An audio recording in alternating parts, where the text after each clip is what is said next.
नमस्कार विद्यार्थियों, आपका स्वागत है मेरे इस YouTube चैनल में। कैसे आप लोग? उम्मीद है कि आप लोग बहुत अच्छे होंगे।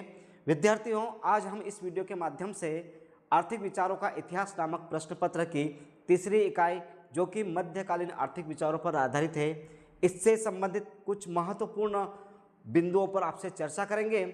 यह प्रश्न पत्र MA अर्थशास्त्र प्रथम सेमेस्टर का एक भाग है। यदि आप इस वीडियो को अच्छे से समझ लेते हैं तो ये समझो कि आपकी तीसरी यूनिट तैयार हो जाएगी। इसमें हमने वणिकवाद क्या है, इसके विचारों पर अच्छे से समझाने का प्रयास किया है। इसकी परिभाषाएं, फिजियोक्रेसी क्या होती है, फिजियोक्रेट्स क्या होता है, मार्क्सवादी अर्थव्यवस्था, समाजवाद, साम्यवाद आदि बिंदुओं को हमने बहुत ही अच्छे तरीके से समझाने का प्रयास किया है। यदि आप लोगों को मेरा यह वीडियो पसंद आए तो आप इसे लाइक करें, शेयर करें और सब्सक्राइब करें। तो आइए हम मध्यकालीन आर्थिक विचार धाराओं को समझने का प्रयास करते हैं। सबसे पहले हम लोग बात करेंगे वणिकवाद या वाणिज्यवाद क्या है, जिसे व्यापारवाद भी कहा जाता है। यह मध्यकालीन आर्थिक विचारों का महत्वपूर्ण भाग है। वाणिज्यवाद 16वीं से 18वीं सदी में यूरोप में प्रचलित एक आर्थिक सिद्धांत तथा व्यवहार का नाम है, जिसके अंतर्गत राज्य की शक्ति बढ़ाने के उद्देश्य से राष्ट्र की अर्थव्यवस्थाओं का सरकारों द्वारा नियंत्रण को प्रोत्साहन मिला। व्यापारिक क्रांति ने नवीन आर्थिक विचारधारा को जन्म दिया।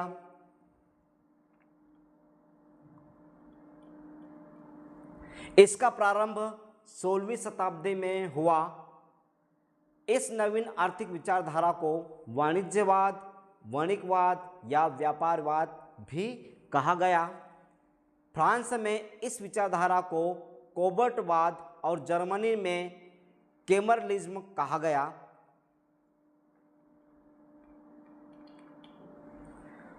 सन 1776 ईस्वी में प्रसिद्ध अर्थशास्त्री एडम स्मिथ, जिन्हें अर्थशास्त्र का जनक भी कहा जाता है, अपने ग्रंथ द वेल्थ ऑफ नेशंस में इसका विवेचन किया गया। अभी हमने व्यापारवाद की पृष्ठभूमि देखी। अब हम यह समझने का प्रयास करें कि वणिकवाद या व्यापारवाद का क्या आशय है, इसका अर्थ क्या होता है। वाणिज्यवाद से अभिप्राय उस आर्थिक विचारधारा से है जो पश्चिमी यूरोप के देशों में, विशेषकर फ्रांस, इंग्लैंड, जर्मनी में 16वीं और 17वीं शताब्दी में प्रसारित हुई और 18वीं सदी के मध्य तक इसका खूब विकास हुआ और इसमें जबरदस्त बढ़ोतरी हुई।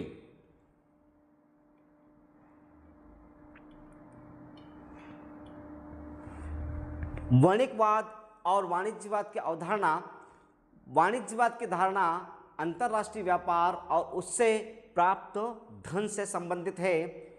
इस वाणिज्यवाद के सिद्धांत के अनुसार कृषि और उसके उत्पादन की कुछ सीमा तक ही वृद्धि कर सकते हैं। कृषि आर्थिक दृष्टि से कुछ सीमाओं के बाद भी अनुत्पादक हो सकती है, पर उद्योगों, व्यवसायों और वाणिज्य व्यापार की वृद्धि और विस्तार की कोई सीमा नहीं है। औद्योगिकीकरण से और व्यापार की नियमित वृद्धि से देश सोना और चांदी प्राप्त कर समृद्ध और शक्तिशाली होगा।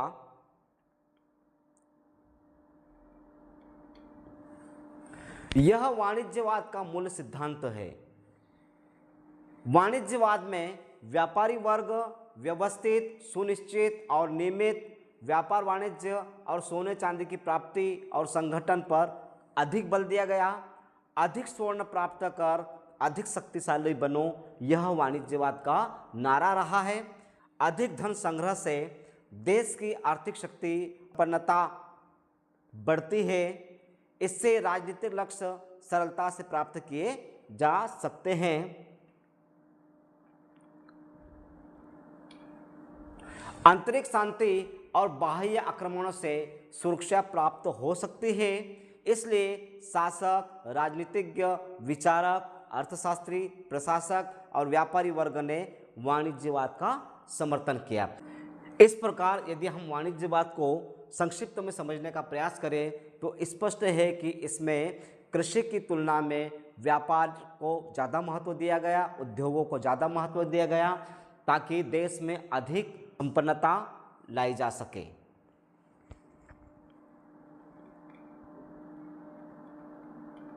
वाणिज्यवाद की विशेषताओं पर हम लोग चर्चा करते हैं। नंबर 1, अनुकूल व्यापार संतुलन। निर्यात हमेशा आयात से अधिक होना चाहिए ताकि देश में सोना चांदी आ सके। धातुओं का संचय, अधिक से अधिक सोना और चांदी देश में जमा करना, क्योंकि इसे ही राष्ट्रीय शक्ति का प्रतीक माना जाता था। अधिक स्वर्ण प्राप्त कर अधिक शक्तिशाली बनो, यह वाणिज्यवाद का नारा है।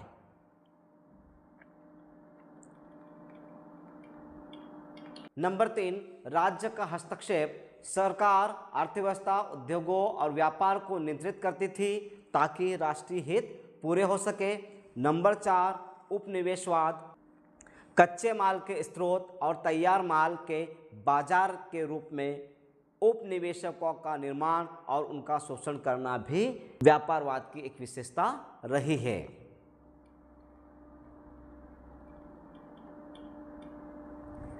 नंबर 5, आत्मनिर्भरता। देश को जितना संभव हो सके आत्मनिर्भर बनाना और खासकर विलासिता की वस्तुओं के आयात से बचना चाहिए। नंबर 6, उद्योग और वाणिज्य पर जोर। कृषि की तुलना में उद्योग और व्यापार को अधिक महत्वपूर्ण मानना, क्योंकि माना जाता था कि इनकी वृद्धि की कोई सीमा नहीं है। नंबर 7, जनसंख्या वृद्धि। एक बड़ी आबादी को श्रम, सैनिक और बाजार की आपूर्ति के लिए महत्वपूर्ण माना जाता था। नंबर 8, मितव्ययिता। विदेशी वस्तुओं पर खर्च कम करना और बचत को प्रोत्साहित करना, क्योंकि यह पूंजी निर्माण का महत्वपूर्ण तरीका था। इस प्रकार हमने यहाँ पर वाणिज्यवाद या व्यापारवाद की महत्वपूर्ण विशेषताओं को समझने का प्रयास किया है। इसके बाद हम बात करते हैं कि ऐसे कौन से कारण थे जिसके कारण वाणिज्यवाद या व्यापारवाद का उदय हुआ था। नंबर 1, सामंतवाद का अंत और राष्ट्रीय राज्यों का उदय होना भी एक वाणिज्यवाद के उदय का कारण है। मध्यकाल के अंत में सामंतीवादी व्यवस्था कमजोर हुई और शक्तिशाली, केंद्रीकृत, निरंकुश राष्ट्र राज्यों का उदय हुआ, जिन्हें अपनी सेना और राज्य चलाने के लिए धन की आवश्यकता थी। इस कारण से वाणिज्यवाद का उदय माना जाता है।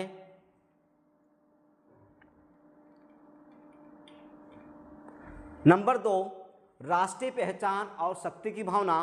पुनर्जागरण और अन्वेषणों से राष्ट्रीय पहचान की भावना बढ़ी, जिससे राष्ट्रों ने अपनी आर्थिक और राजनीतिक स्थिति मजबूत करने पर ध्यान दिया और अन्य राष्ट्रों को अपना प्रतिद्वंदी भी मान लिया। नंबर 3, भौगोलिक खोजें और उपनिवेशवाद।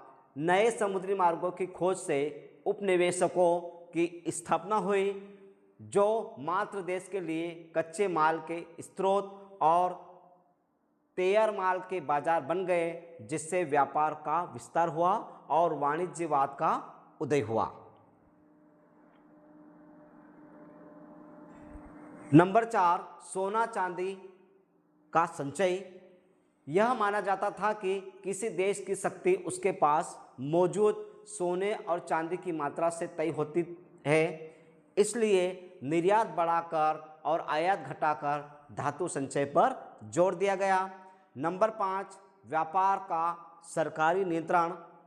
राज्यों ने व्यापार, उद्योग और वाणिज्य को नियंत्रित करने के लिए कानून बनाए, एकाधिकार स्थापित किए और विदेशी माल के आयात को हतोत्साहित किया।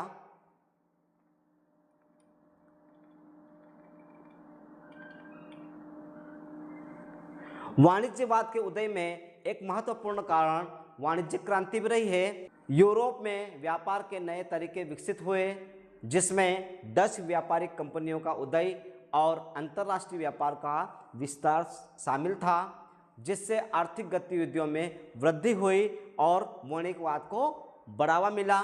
नंबर 7, युद्धों का वित्त पोषण। लगातार युद्धों के कारण देशों को अधिक आय की आवश्यकता थी, जिसे वाणिज्यवादी नीतियों से पूरा किया जा सकता था।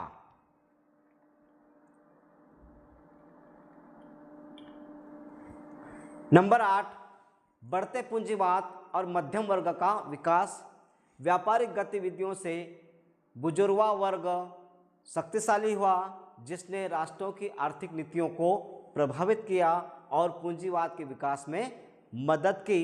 संक्षेप में, वाणिज्यवाद या व्यापारवाद एक राष्ट्रवादी आर्थिक नीति थी जिसका उद्देश्य निर्यात बढ़ाकर, आयात घटाकर और सोना चांदी जमा करके राज्य की शक्ति और धन में वृद्धि करना था, जिसमें उपनिवेशवाद की महत्वपूर्ण भूमिका होती थी।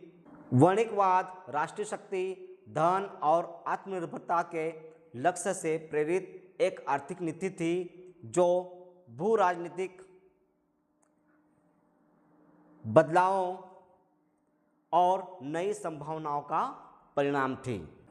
इस प्रकार हमने यहाँ पर वाणिज्यवाद या व्यापारवाद की अवधारणा, उसकी विशेषताएं और वाणिज्यवाद के उदय के कारणों को अच्छे से समझने का प्रयास किया है।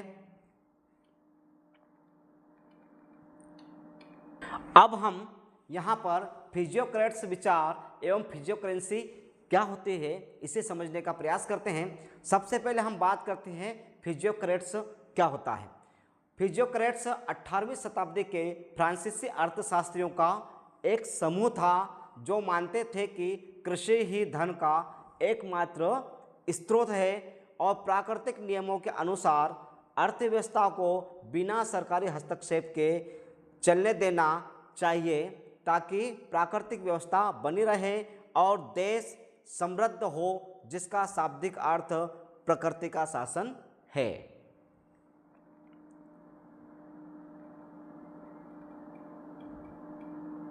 फिजियोक्रेट्स के बाद हम लोग फिजियोक्रेसी को समझने का प्रयास करते हैं। फिजियोक्रेसी 18वीं सदी की एक आर्थिक विचारधारा थी जिसका मानना था कि कृषि ही धन का एकमात्र स्रोत है और प्राकृतिक व्यवस्था में सरकार का हस्तक्षेप कम से कम होना चाहिए। फिजियोक्रेट्स का मुख्य विचार था कि शुद्ध उत्पाद जो कृषि से अधिशेष के रूप में मिलता है अर्थव्यवस्था का आधार है और यह कृषक, जमींदार और अनुत्पादक वर्गों के बीच घूमता है, जिससे अर्थव्यवस्था चलती है।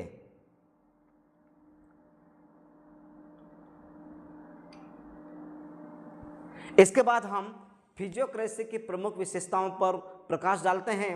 नंबर 1, कृषि ही धन का स्रोत। फिजियोक्रेट्स का मानना था कि केवल कृषि ही नया धन उत्पन्न करती है, जबकि विनिर्माण और व्यापार केवल मूल्य बदलते हैं, नया मूल्य नहीं बनाते। नंबर 2, प्राकृतिक व्यवस्था। फिजियोक्रेट्स का मानना था कि समाज को प्राकृतिक नियमों के अनुसार चलना चाहिए, न कि कृत्रिम सामाजिक अनुबंधों के अनुसार।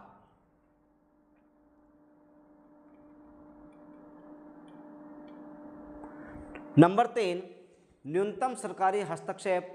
वे जैसा है वैसा होने दो की नीति के समर्थक थे, जिसका अर्थ है कि सरकार को अर्थव्यवस्था में कम से कम हस्तक्षेप करना चाहिए, खासकर कृषि उत्पादों के मुक्त आवागमन को सुनिश्चित करना चाहिए। नंबर 4, शुद्ध उत्पादन की अवधारणा। यह कृषि से प्राप्त वह अधिशेष था जो उत्पादन लागत जैसे बीज या श्रम के बाद बचता है और यही राष्ट्र की वास्तविक संपत्ति होती है।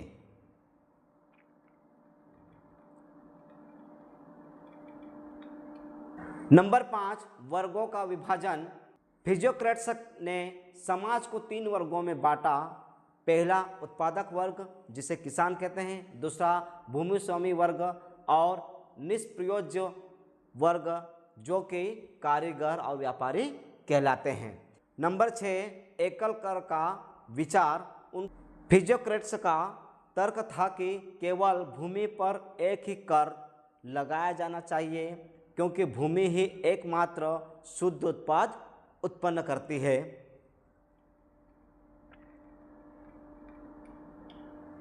नंबर 7, मुक्त व्यापार। अनाज और अन्य कृषि उत्पादों के मुक्त व्यापार का समर्थन किया, क्योंकि यह कृषि उत्पादकता को बढ़ावा देता है। संक्षेप में फिजियोक्रेसी ने अर्थशास्त्र को एक विज्ञान के रूप में स्थापित करने की नींव रखी, जो प्राकृतिक नियमों और कृषि की केंद्रीय भूमिका पर केंद्रित थी, और इसने बाद के आर्थिक विचारों जैसे एडम स्मिथ के विचारों को प्रभावित किया। अब हम कार्ल मार्क्स के आर्थिक विचारों पर आपसे चर्चा करेंगे।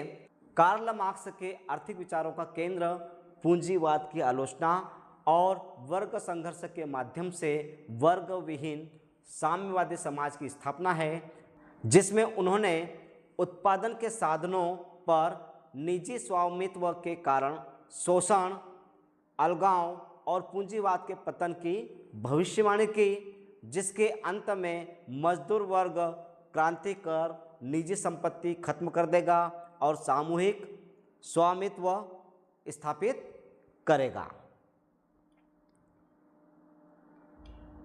कार्ल मार्क्स के मुख्य आर्थिक सिद्धांत में नंबर 1, वर्ग संघर्ष। समाज मुख्य रूप से 2 वर्गों पूंजीपति और मजदूर वर्ग में बटा है। पूंजीपति उत्पादन के साधनों के मालिक है और मजदूर सिर्फ अपनी श्रम शक्ति बेचते हैं, जिससे उनके बीच निरंतर संघर्ष होता रहता है, जिसे हम वर्ग संघर्ष कहते हैं।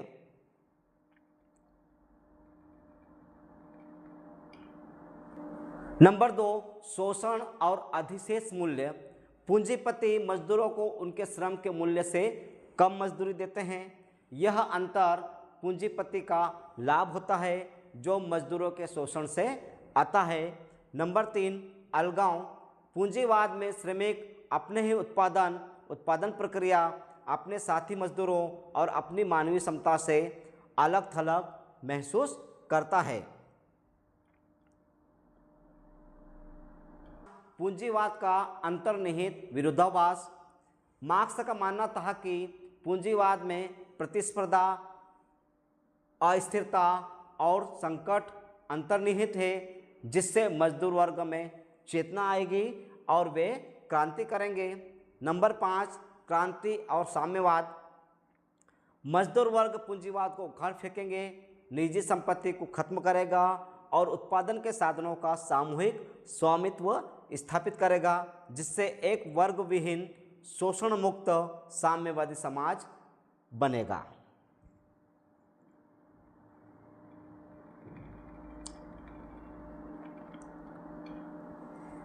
मार्क्स के आर्थिक विचारों के पश्चात मार्क्सवादी राजनीतिक अर्थव्यवस्था पर हम लोग चर्चा करें। मार्क्सवादी राजनीतिक अर्थव्यवस्था कार्ल मार्क्स और फ्रेडरिक एंगेल्स द्वारा विकसित एक सिद्धांत है, जो पूंजीवाद का विश्लेषण करता है और वर्ग संघर्ष पर केंद्रित है, जिसमें सर्वहारा वर्ग द्वारा उत्पादन के साधनों पर कब्जा कर एक वर्ग विहीन समाज की स्थापना का लक्ष्य होता है, जो शोषण को समाप्त कर समानता लाता है।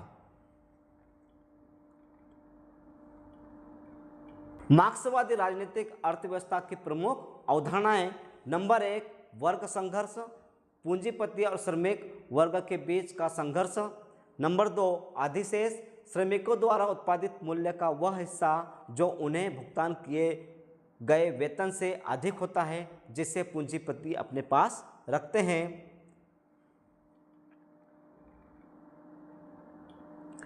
नंबर 3, श्रम का मूल्य सिद्धांत। किसी वस्तु का मूल्य उसमें लगे सामाजिक रूप से आवश्यक श्रम समय से निर्धारित होता है। नंबर 4, पूंजी का संचय। पूंजीवाद में लगातार पूंजी बढ़ाने की प्रवृत्ति होती है। नंबर 5, लक्ष्य, पूंजीवाद का अंत करके एक समाजवादी या साम्यवादी समाज की स्थापना, जहां कोई वर्ग न हो और सभी संसाधनों पर साझा स्वामित्व हो। इसके बाद हम लोग मार्क्सवादी विचारधारा कौन कौन से बिंदुओं पर केंद्रित थी इस पर चर्चा करते हैं। नंबर 1, ऐतिहासिक भौतिकवाद। इतिहास का निर्माण विचारों से नहीं बल्कि भौतिक परिस्थितियों और आर्थिक व्यवस्था से होता है। नंबर 2, द्वंद्वात्मकता। प्रक्रियाओं को गतिशील रूप से समझने का तरीका जिसमें विरोधाभासी तत्व भी शामिल होते हैं। नंबर 3, समाज में बदलाव।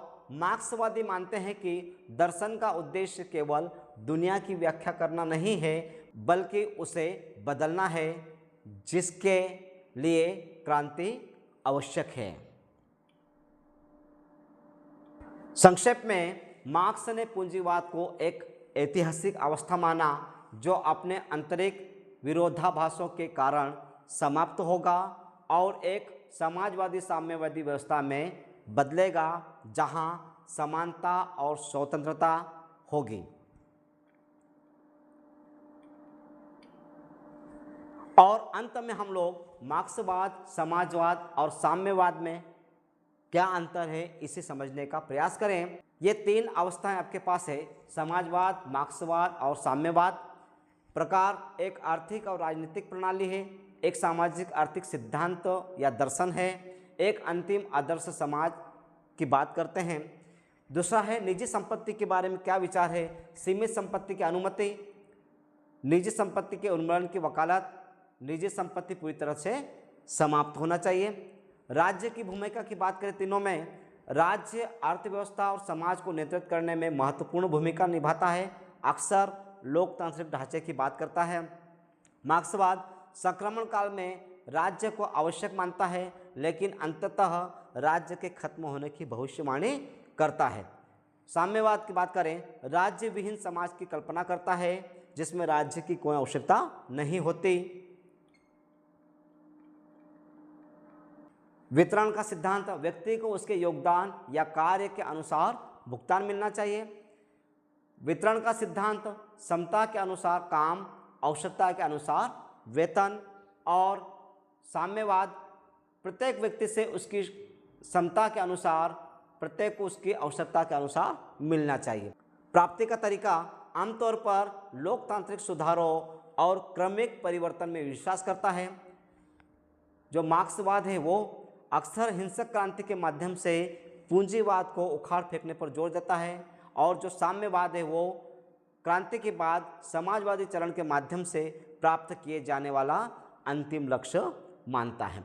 इस प्रकार इस वीडियो में हमने मध्यकालीन आर्थिक विचारों को बहुत ही अच्छे समझने का प्रयास किया है। धन्यवाद।